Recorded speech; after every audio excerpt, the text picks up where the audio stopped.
Now, after a dramatic campaign period with plenty to talk about, Americans go to the polls on November 8th to elect their next president. And many of them who cannot make it home have already voted right here in Malaysia. The expats mail their absentee ballot papers to U.S. polling centers, either via the American embassy or by themselves. During the second administration of the Obama campaign, we did not vote. And we didn't vote because we were adjusting to living overseas.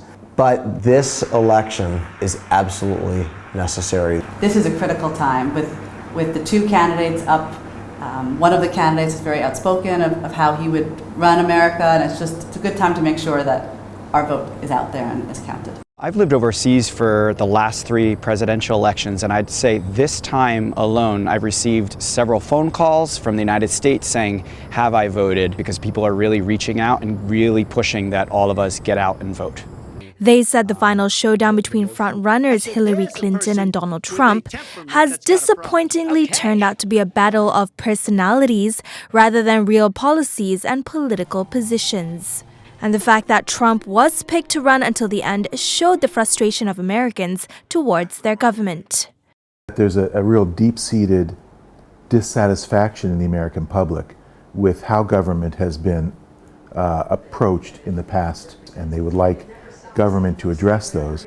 This one just seemed to be a lot more jabs back and forth about, well, your husband did this. Oh, well, you run a business. Oh, it was getting away from what are the issues that we need to know as Americans to make our vote.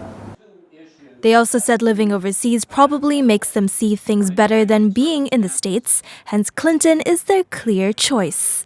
Looking at Donald Trump, I don't think he would be good for America, especially in the eyes of all of the international world. My vote was definitely cast for Hillary Clinton, and B, it'd be kind of pretty cool to have a woman president. I think Trump is trying to echo what he feels are a lot of the pains of the people. The only issue with him is he doesn't really map out how to address these pains or these arguments. You can't be a backseat driver. You can't call out problems and not offer solutions.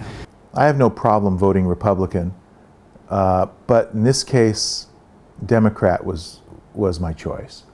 And voting from a state like Idaho, where I have a house, that is a very Republican state.